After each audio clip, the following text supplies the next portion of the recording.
يغني في قلبي دوما يغمرني من فيض ضياء. بسم الله الرحمن الرحيم. السلام علیکم ورحمۃ اللہ وبرکاتہ. نحمدہ ونصلی علی رسولہ الکریم، اما بعد. اعوذ باللہ من الشیطان الرجیم. بسم اللہ الرحمن الرحیم. رب اشرح لی صدری ویسر لی امری واحلل عقدۃ من لسانی یفقہوا قولی رب زدنی علما. سورہ یاسین آیت نمبر 21 سے آج کے لیسن کا ہم آغاز کریں گے. اللہ تبارک و تعالیٰ فرماتے ہیں، اتبعو، تم سب پیروی کرو، من جو، لا نہیں، یسألکم، وہ مانگتا تم سے، اجرن کوئی اجرت یا کوئی اجر، واو اور ہم، وہ سب مہتدون، سب ہدایت یافتہ ہیں. وما لیا، اور کیا ہے مجھ کو، لا اعبدو، کہ میں عبادت نہ کروں، الذی، اس ذات کی، فطرنی، جس نے مجھے پیدا کیا، والیہ، اور اسی کی طرف ترجعون، تم سب لوٹائے جاؤ گے. اس سے قبل آیات میں ہم نے پچھلے لیسن میں پڑھا کہ اللہ تبارک و تعالیٰ نے ایک ایسی بستی کی مثال بیان کی ہے کہ جس کی طرف اللہ تبارک و تعالیٰ نے 3 رسول بھیجے. ان لوگوں کی ہدایت کے لیے پہلے 2 بھیجے، اور پھر ان کی تائید کے لیے، ان کی مدد کے لیے ایک تیسرے رسول کو بھی اللہ تعالیٰ نے بھیجا. اور ان رسولوں نے اس قوم کو سمجھانے کی کوشش کی، مگر اس قوم کا رد عمل ویسا ہی تھا جو عموماً عام طور پر کافر قوموں کا ہوتا ہے. انہوں نے ان کا نہ صرف انکار کیا بلکہ ان کو دھمکیوں پر اتر آئے، انہیں منحوس کہنے لگے اور کہنے لگے کہ ہم تمہیں سنگسار کر دیں گے اور تمہیں بہت دردناک سزائیں دیں گے. تو اس کے بعد جب انہوں نے قوم بہت زیادہ اگریسو ہو گئی تو اس قوم میں ایک رجل صالح، یعنی ایک نیک مرد موجود تھا. وہ بستی میں دور سے بھاگا ہوا آیا کہ یہ نہ ہو کہ قوم جو ہے وہ غصے میں آ کر ان رسولوں پر ہاتھ اٹھا لے یا انہیں کوئی شہید کر دے. تو وہ بھاگتا ہوا دوڑتا ہوا آیا اور اس نے اپنی قوم کو سمجھانے کی کوشش کی. تو یہ اپنی قوم کا بہت ہی ہمدرد شخص تھا اور ایمان بھی وہ شخص لایا تھا. اسی لیے اس نے اپنی قوم کو بھی سمجھانے کی کوشش کی کہ رسولوں کے ساتھ یہ رویہ نہ رکھو بلکہ ان کی پیروی کرو. قال یا قوم اتبعوا، تو اللہ تعالیٰ نے اس شخص کا جو خطبہ ہے وہ یہاں پر بیان کیا ہے کہ اس شخص نے کس طرح اپنی قوم کو پکارا اور اس کو دعوت دی کہ ان رسولوں کی بات کو وہ مان لیں. تو پچھلی آیت میں، آیت نمبر 20 میں، اللہ تعالیٰ نے ذکر کیا کہ اس شخص نے کیا کہا. قال یا قوم اتبعوا المرسلین، اس نے کہا کہ اے میری قوم تم سب رسولوں کی پیروی کرو. یعنی یہ جو اللہ تعالیٰ نے 3 رسول مبعوث کیے ہیں تمہاری طرف، تو ان کا انکار نہ کرو بلکہ ان رسولوں کی بات مان لو اور ان کی پیروی کرو. پھر اتبعوا، تم سب پیروی کرو، من لا یسألکم اجرا، اس کی جو تم سے کوئی اجرت نہیں مانگتا. یعنی یہ جو رسول آئے ہیں یہ تم سے کوئی اجرت نہیں مانگ رہے، یہ تمہیں تمہارے بھلے کی بات کر رہے ہیں، تمہیں اللہ کا پیغام پہنچا رہے ہیں اور تم سے کوئی مالی معاوضہ نہیں مانگ رہے، کوئی دعوت پر کوئی اجرت نہیں مان رہے. تو یہ تمہاری خیر خواہی کے لیے آئے ہیں، تو تم سیدھی طرح ان کی بات مان لو. وہم مہتدون، اور سب کے سب جو ہیں وہ ہدایت یافتہ ہیں. آگے جو ہے 23واں پارہ شروع ہو رہا ہے اور اللہ تعالیٰ یعنی بیان کر رہے ہیں اس شخص کا خطبہ جو اپنی قوم کو سمجھانے کے لیے وہ دے رہا تھا کہ وما لیا، مجھے کیا ہے کہ لا اعبدو، میں عبادت نہ کروں، الذی فطرنی، اس ذات کی جس نے مجھے پیدا کیا، والیہ ترجعون، اور اسی کی طرف تم سب لوٹائے جاؤ گے. تو یہ مرد صالح پہلے اس نے چونکہ خطرے کو بھانپ کے اس نے پیغمبروں کی طرف سے انہیں تسلی دی کہ یہ لوگ جو ہیں تمہارے ہمدرد ہیں، تم سے کوئی اجر نہیں مانگ رہے. یعنی ان کو نفسیاتی طور پر قوم کو سمجھانے کی کوشش کی کہ جو کہیں وہ غصے میں آ کر کوئی انتہائی قدم نہ اٹھا لیں. تو اس نے پہلے ان کو ٹھنڈا کرنے کی کوشش کی، پھر اصل چیز یعنی دعوت توحید کی طرف آتے ہوئے وہ شخص جو ہے اپنے آپ کو بطور مثال پیش کر رہا ہے کہ مجھے کیا ہے کہ میں اس ذات کی عبادت نہ کروں کہ جس نے مجھے پیدا کیا ہے. تو یعنی اس سے اس شخص کا حکیمانہ اسلوب دعوت کا ہمیں سمجھ آ رہا ہے کہ اس نے ان لوگوں کو مخاطب کرنے کی بجائے جو پہلے ہی بہت غصے میں تھے اور پیغمبروں کو دھمکیاں دینے پر اتر آئے تھے، تو خطرہ تھا کہ کہیں اس کو بھی نقصان نہ پہنچائیں، تو اس لیے اس نے انہیں کہنے کے بجائے کہ تم اللہ کی عبادت کی طرف آؤ یا توحید کو مان لو، اس نے اپنی مثال دی کہ مجھے کیا ہے کہ میں اس ذات کی عبادت نہ کروں کہ جس نے مجھے پیدا کیا. تو بہت ہی عمدہ اسلوب جو ہے یہاں پر ہمیں نظر آ رہا ہے اس مرد صالح کی طرف سے کہ جب ایسے حالات ہوں کہ بہت زیادہ ہجوم اگریسو ہو تو وہاں پر انہیں نصیحت جو ہے چونکہ اثر نہیں کرے گی، آپ اپنے کردار کو بطور مثال پیش کریں۔ تو وہ شخص جو ہے اپنے کردار کو بیان کر رہا ہے کہ مجھے کیا ہے کہ میں اس ذات کو نہ مانوں جس نے مجھے پیدا کیا ہے، وَإِلَيْهِ تُرْجَعُونَ، اور اسی کی طرف تمہیں لوٹنا ہے۔ تو ساتھ ہی اس کا جو ہے گفتگو کا انداز یہ دیکھیں کہ اپنا بھی بتا دیا کہ میں اس کی عبادت کرتا ہوں، اور پھر ساتھ لوگوں کو سمجھا دیا کہ تم نے اسی کی طرف لوٹ کر جانا ہے۔ اتخذ، کیا میں بنا لوں، من دونہ، اس کے علاوہ، آلہۃً، ایسا معبود، ان یردنا، کہ اگر وہ ارادہ کرے میرے ساتھ، رحمان بضر، کسی نقصان کا، لا تغنی، تو نہیں کام آئے گی، عنی، مجھ سے، شفاعتہم، ان کی سفارش، شیئن، کچھ بھی، ولا ینقذون، اور نہیں وہ سب چھڑا سکیں گے مجھے۔ اب مزید وہ شخص جو ہے وہ سمجھا رہا ہے انہیں، وہ بتا رہا ہے کہ کیا میں اپنے پیدا کرنے والے کی بجائے ان زندہ یا مردہ ہستیاں جو ہیں ان کی عبادت کرنے لگوں، اور اگر کوئی مجھے تکلیف پہنچانے کا ارادہ کرے تو ان کی سفارش تو میرے کسی کام نہیں آئے گی، نہ وہ مجھے زبردستی بچا سکتے ہیں، کیونکہ میں تو ایسی ذات کی عبادت کرتا ہوں جو سب سے زیادہ قوت اور طاقت رکھنے والی ہے۔ اتخذ من دونہ آلہہ، کیا میں پیروی کروں یا میں بنا لوں ان لوگوں کو معبود کہ اگر میرا رب یعنی رحمان مجھے کو نقصان پہنچانا چاہے، تو کسی کو معبود انسان اسی لیے بناتا ہے کہ وہ ہر مشکل میں اس کے کام آتا ہے، تو میں تو اس ذات کو اپنا معبود مانوں گا جو میری ہر مشکل میں کام آتا ہے۔ تو تم لوگ جن کی عبادت کرتے ہو یا جن کی پیروی کرتے ہو، جنہیں اپنا معبود مانتے ہو، وہ تو ان کی یہ اوقات ہے کہ اگر رحمان کسی نقصان پہنچانے کا تمہارے ساتھ ارادہ کر لے کہ تمہیں اوپر کوئی عذاب نازل کرے، تو تمہارے تو معبودوں کی یہ اوقات ہے کہ تمہیں بچا بھی نہیں سکتے۔ تو یہ توحید کو بیان کرنے کا انداز کس قدر حکیمانہ ہے کہ انہیں سمجھا رہا ہے، وہ کہہ رہا ہے کہ معبود تو وہ ذات ہونی چاہیے جو کسی نقصان سے بچا سکے۔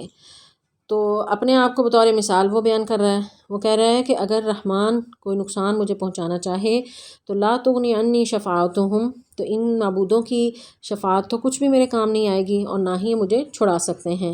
انی، اور بے شک میں، اذن، اس وقت، لفی ضلال مبین، یقیناً کھلی گمراہی میں ہوں گا۔ یعنی اگر میں ایسا کروں کہ رحمان کو چھوڑ کر ان لوگوں کے پیچھے چل کر میں کسی غیر اللہ کی عبادت کرنے لگوں، اس کو اپنا معبود جاننے لگوں، یا میرے عقیدے اور عمل میں کوئی خرابی آ جائے، تو ایسی صورت میں تو بہت دور کی گمراہی میں چلا جاؤں گا، یا کھلی گمراہی میں چلا جاؤں گا۔ تو وہ اپنے عقیدے کو کھلا جو ہے اب لوگوں کے سامنے، اپنی قوم کے سامنے بیان کر رہا ہے۔ تو اس طرح اللہ تبارک و تعالیٰ اہل مکہ کو سمجھا رہے ہیں، کیونکہ یہ سب باتیں اہل مکہ میں پائی جاتی تھیں کہ وہ اللہ کو چھوڑ کر، اللہ کو مانتے تو تھے لیکن اللہ کو چھوڑ کر غیر اللہ کی عبادت کرتے تھے، اور اس کی جو ہے عبادت میں وہ مشغول تھے، اور اسی کو اپنا مشکل کشا اور اپنی مصیبتوں میں پکارتے تھے ان معبودوں کو۔ تو وہی پیغام جو ہے اللہ تعالیٰ ان آیات میں دے رہے ہیں کہ اس قوم کے ساتھ بھی ایسا ہی معاملہ تھا، اور پھر اس قوم کے لوگوں کا پیغمبروں کے ساتھ جس طرح معاملہ تھا، اسی طرح اہل مکہ کا رسول اللہ صلی اللہ علیہ وسلم کے ساتھ معاملہ تھا۔ انی آمنتو، بے شک میں ایمان لایا، بربکم، تمہارے رب پر، فاسمعون، تو تم سب سنو مجھ سے۔ یعنی اب اس مرد صالح کی باتوں میں حکمت دیکھیں کہ یہ نہیں کہ پوری کی پوری گفتگو کا رخ اس کا صرف اپنی طرف ہو یا صرف اپنی بات کر رہا ہو، وہ درمیان میں ساتھ ساتھ وہ سننے والوں کو بھی انوالو کر رہا ہے کہ پیچھے بھی اس نے کہا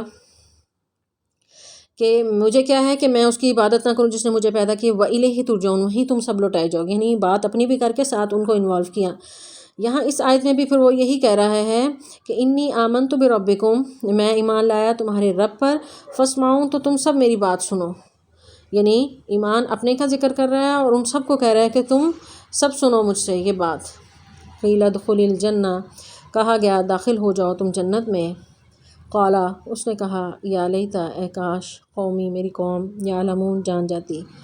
اب یہاں یہ پیچھے خطبہ اس کا جاری تھا، آیت نمبر 25 تک وہ اس کا خطبہ ختم ہو گیا، اور اچانک سے اللہ تعالیٰ کی بات یہاں پر شروع ہو رہی ہے کہ اللہ تعالیٰ نے کہا کہ جنت میں داخل ہو جاؤ۔ تو یہاں پر یہ بات حذف ہے کہ اس کے یقیناً اتنی اگریسو قوم جو تین پیغمبروں کی بات نہیں مان رہی تھی، تو وہ اس ایک شخص کی انہوں نے کیا ماننی تھی، تو انہوں نے پھر غصے میں آ کر پھر اس شخص کو شہید کر دیا، اور شہید کرتے ہوئے تو پھر اللہ تعالیٰ نے اس کو حکم دیا کہ اب جنت میں داخل ہو جاؤ۔ ظاہر ہے وہ توحید پر وہ شخص تھا، ایمان اس کا اللہ پر مضبوط تھا، اور جس کو اتنی فکر تھی کہ وہ دور سے بھاگتا ہوا، یعنی اس کا ایک کردار ہمیں یہ بھی اس شخص کا نظر آتا ہے کہ وہ اس نے یہ ایسا نہیں کیا کہ خود تو ظاہر ہے وہ مومن تھا تو وہ وہاں سے پتہ چلا اور وہ پیغمبروں کی حمایت میں نکلا۔ اس نے یہ نہیں کیا کہ میں اپنی جان بچا کر یہاں بیٹھوں کہ ایک ہجوم ہے جو پیغمبروں کے پیچھے ہے اور پیغمبروں کی جان کے در پہ ہے،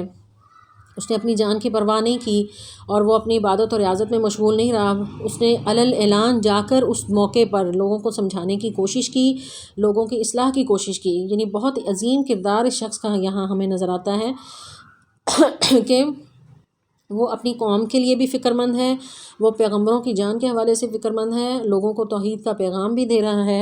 اور پھر اس میں کوئی ڈرتا نہیں ہے اور کھلم کھلا علل اعلان جو ہے لوگوں کو توحید کا پیغام دے رہا ہے اور اپنے رب کی پہچان کروا رہا ہے۔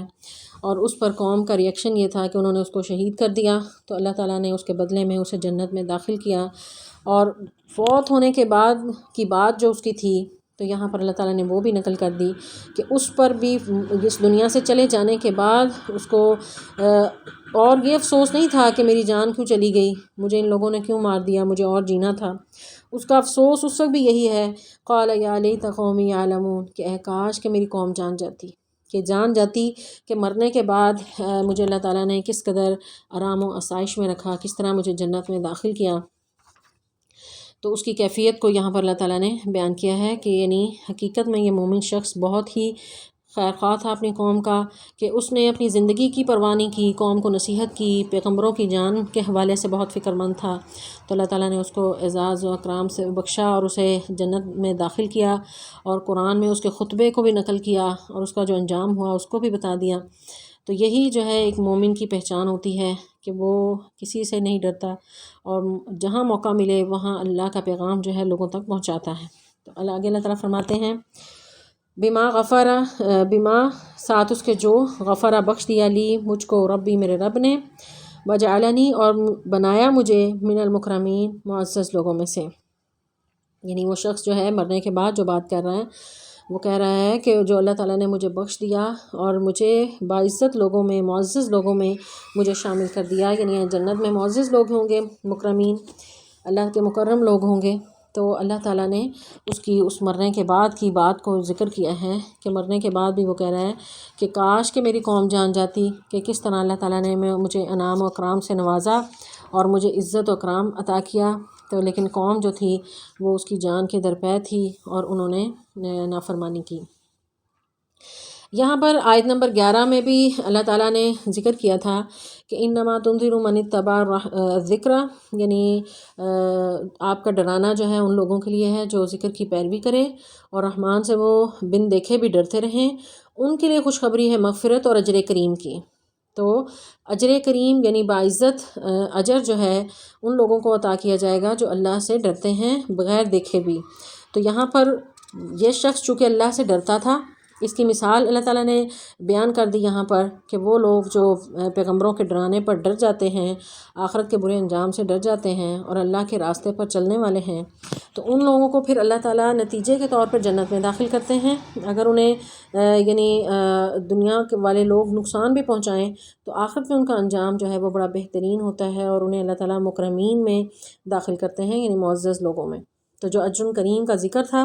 تو وہ یہاں من المکرمین میں داخل کر کے یعنی معزز لوگوں میں داخل کر کے اللہ تعالیٰ نے وہ وعدہ جو ہے اپنا پورا کر دیا۔ وما انزلنا اور نہیں ہم نے اتارا علی قومہ اس کی قوم پر من بعدہ اس کے بعد من جند کوئی لشکر من السماء آسمان سے، وما کننا اور نہیں تھے ہم منزلین اتارنے والے۔ اب یعنی قوم نے تین پیغمبروں کی بات نہیں مانی، اس مرد صالح کی بات نہیں مانی، حتیٰ کہ اس کو شہید بھی کر دیا، اور اس پر اس قوم پر عذاب تو اللہ تعالیٰ کا پھر آنا ہی تھا۔ تو اللہ تعالیٰ نے یہاں پر ذکر کیا ہے کہ یہ اس قدر حقیر قوم تھی کہ ہم نے اس کو اتنا بے وقت کر دیا کہ کوئی اس کے بعد اس قوم کو ہلاک کرنے کے لیے ہم نے آسمان سے فرشتوں کا لشکر بھی نہیں بھیجا۔ یعنی اللہ تعالیٰ چاہتے تو اس قوم کو نیست و نابود کرنے کے لیے فرشتوں کی فوج بھیج سکتے تھے، لیکن اللہ تعالیٰ کو اس کام کے لیے اس کی بھی ضرورت نہیں تھی۔ جب تین پیغمبر بھیج دیے، ایک مرد صالح نے بھی انہیں سمجھانے کی کوشش کی، تو ان لوگوں نے بات نہیں مانی، لیکن انہوں نے پھر اللہ تعالیٰ نے بھی ان کی اوقات جو ہے وہ بتائی ہے کہ اللہ تعالیٰ کو کوئی ضرورت نہیں کہ ان کے لیے کوئی پورا لشکر بھیجتا فرشتوں کا آسمان سے. کیا ان کو ہلاک کرنے کے لیے پھر اللہ تعالیٰ نے کیا کیا؟ امکانت نہیں تھی الا مگر صیحۃ واحدہ، ایک چیخ، فاذا پھر اچانک ہم وہ ہو گئے خامدون بجھے ہوئے. تو جس طرح کوئی چراغ بجھ جاتا ہے تو اسی طرح وہ لوگ بھی بجھے ہوئے ہو گئے. یعنی ان کی اللہ تعالیٰ نے اس حقیر اور بے وقت قوم کو جنہوں نے 3 پیغمبروں کی بات نہیں مانی، ایک مرد صالح کی بات نہیں مانی اور اس کو شہید کر دیا، تو اللہ تعالیٰ نے اس کے لیے کوئی فرشتوں کی فوج نہیں پھر بھیجی. پھر ایک ہی چیخ کافی تھی، چیخ بھی کوئی بڑی زیادہ نہیں، ایک ہی چیخ، اور وہ چیخ ایسی تھی کہ جس نے یک لخت ان کو، جس طرح شعلہ بجھ جاتا ہے اسی طرح ان کی زندگیاں جو ہیں وہ بجھ گئیں. اللہ تعالیٰ نے ان کو ہلاک کر دیا اور ان کو تباہ و برباد کر دیا. اللہ تعالیٰ فرماتے ہیں فَإِذَا هُمْ خَامِدُونَ، تو پھر اچانک ہی وہ سب ہو گئے بجھے ہوئے. جس طرح شعلہ ایک پھونک مارے اور ایک لمحے میں بجھ جاتا ہے، اسی طرح ان کی زندگیاں ایک لمحے میں اس چیخ سے ختم ہو گئیں اور اس قوم پر اللہ تعالیٰ کا عذاب آ گیا. تو یہاں پر کفار مکہ کو بتایا جا رہا ہے کہ اگر وہ بھی اسی طرح کا رویہ اختیار کریں گے رسول اللہ صلی اللہ علیہ وسلم کے ساتھ، تو اس قوم کی مثال ان کے سامنے ہو اور انہیں یعنی یہ ڈرایا جا رہا ہے. یعنی رسول اللہ صلی اللہ علیہ وسلم کی جو بعثت کا مقصد ہے تو ان میں سے ایک انذار بھی ہے، تو یہاں پر اس قوم کا انجام بتا کر انہیں ڈرایا جا رہا ہے. یا حسرتاً، ہائے افسوس، علی العباد بندوں پر، ما یاتیہم نہیں وہ آتا رہا ان کے پاس، من رسول ان کوئی رسول، الا کانوا مگر تھے وہ سب بھی اس کے ساتھ، یستہزئون سب استہزاء کرتے. تو یہاں پر اللہ تبارک و تعالیٰ یعنی افسوس کر رہے ہیں ان لوگوں پر. افسوس حسرت کہتے ہیں ایسے افسوس کو جو چیز جو ہے وہ چھن جائے انسان سے اور دوبارہ امید نہ ہو حاصل کرنے کی، یعنی فوت شدہ چیز پر افسوس کیا جاتا ہے. تو یہاں پر اللہ تعالیٰ افسوس کر رہے ہیں ان لوگوں پر جن کو رسول آئے سمجھانے کے لیے مگر وہ اس کو جھٹلاتے رہے. تو اس میں بستی والے لوگ بھی شامل ہیں اور وہ لوگ بھی جنہوں نے پیغمبروں کی بات نہیں مانی. تو یہاں پر اللہ تبارک و تعالیٰ نے ان پر جو ہے وہ اپنا حسرت ظاہر کی ہے اور افسوس کیا ہے کہ یہ لوگ جو ہیں انہوں نے پیغمبروں کا استہزاء کیا، مذاق اڑایا، تو ان کا انجام جو ہے اسی وجہ سے اتنا برا ہوا کہ اللہ تعالیٰ نے فرشتوں کی فوج بھی نہیں بھیجی اور ایک چیخ میں جو ہے آن کی آن میں ان سب کو تباہ و برباد کر دیا. تو اللہ تعالیٰ سے دعا ہے کہ اللہ تعالیٰ ہمیں قرآن پاک کا صحیح فہم عطا فرمائے اور اس پر عمل کرنے کی توفیق عطا فرمائے. والسلام علیکم ورحمۃ اللہ وبرکاتہ.